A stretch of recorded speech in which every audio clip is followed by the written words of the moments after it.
So with this chapter, we're going to discuss one of the most popular hydroponic mediums out there today. It's called rockwool.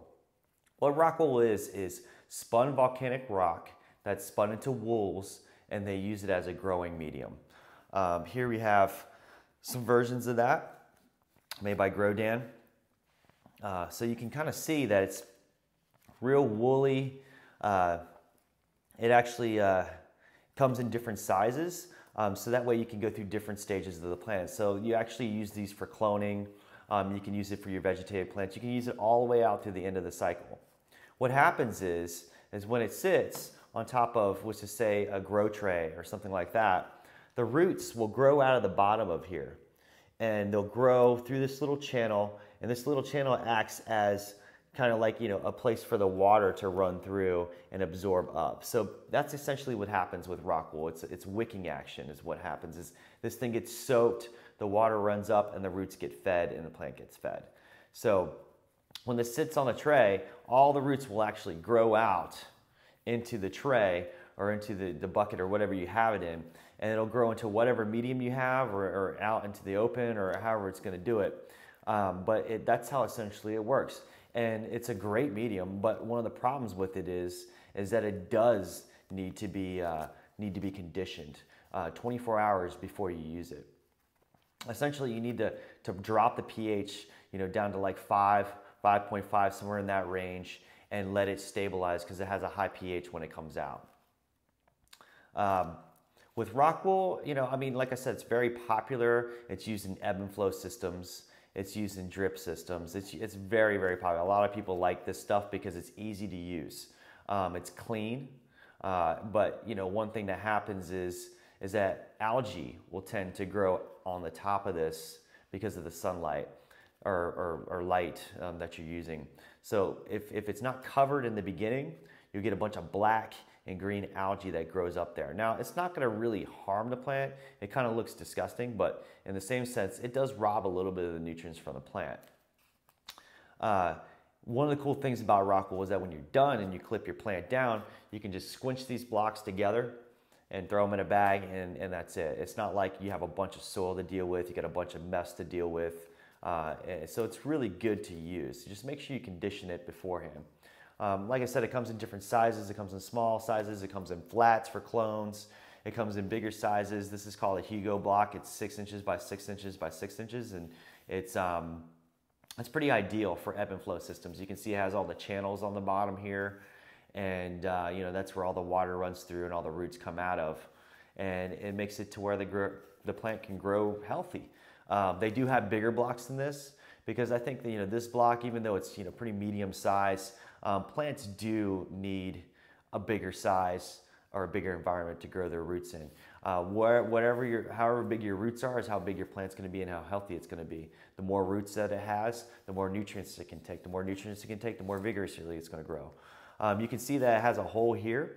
So when you pull your clones out of it, out of the cloning tray, you put them in here, and then you just kind of push this top here forward like that and push it down to where it seals up properly. This way no air gets in there, and it doesn't, light gets in there.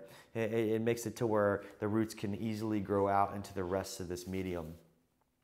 Rockwool, it can be used in anything. I could take this from a hydroponic system and stick it in soil and stick it in a pot, and all the roots will grow out into the pot. So it's very versatile.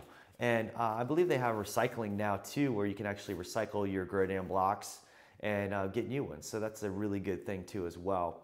It's almost like it's been, it's just like this carpety, like rug type stuff, but it's also got this, sharp little particles in there, and that can get on your skin, and that'll start itching your skin up. So just make sure you wear gloves and stuff when usually handling this or cutting this or doing anything of those types of processes.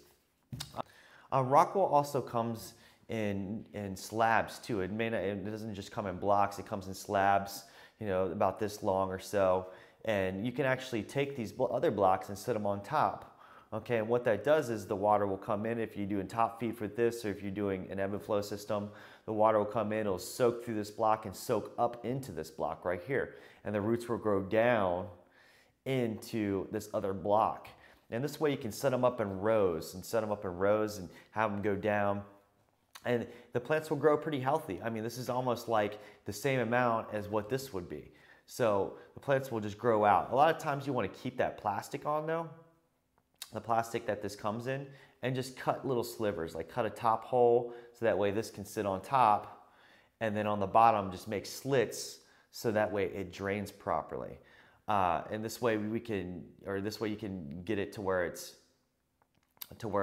not going to waterlog, because that happens pretty frequently with people that don't drain their rock wool slabs properly by cutting slits in the bottom.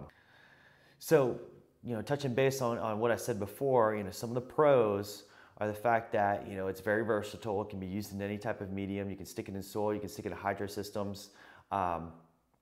Feeding them is relatively easy. The wicking action happens and it feeds the plant, whether it's from the top or the bottom. This whole thing absorbs it, and the plant has plenty of nutrients to grow. Another great thing about it is that a lot of oxygen gets provided to these roots here because of this type of medium that it is. There's so much oxygen pockets and pores in here that the roots have plenty of oxygen. That's a very important thing when you're growing into the root structure. But some of the cons is the fact that you have to condition. It's so important that you condition it, or else you experience deficiencies early on. You have to pH it anywhere between 5 and 5.5 and let it soak overnight for 24 hours to make sure that it stabilizes out. This way you won't experience those types of nutrient deficiencies from rock wool, which is so common. Always use a cover in the beginning. Like say I had this in the beginning, I set these in, my plants are only like this tall, I set them in here, put a cover over top of this area right here to keep that algae from growing. It's just gross. And not only that, you don't want the algae to be taking anything from your plant. You want your plant to have the fullest, healthiest, and most amount of nutrients as possible. And this way it keeps it from, actually growing on top of here. And just to make sure you flush these properly. At the end, you'll get a really cummy taste if you don't flush the plants properly with rock wool.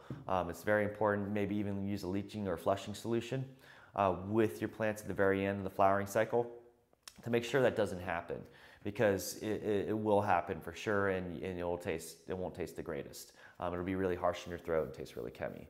So that actually wraps it up for our rock wool section, and I'll see you in the next one.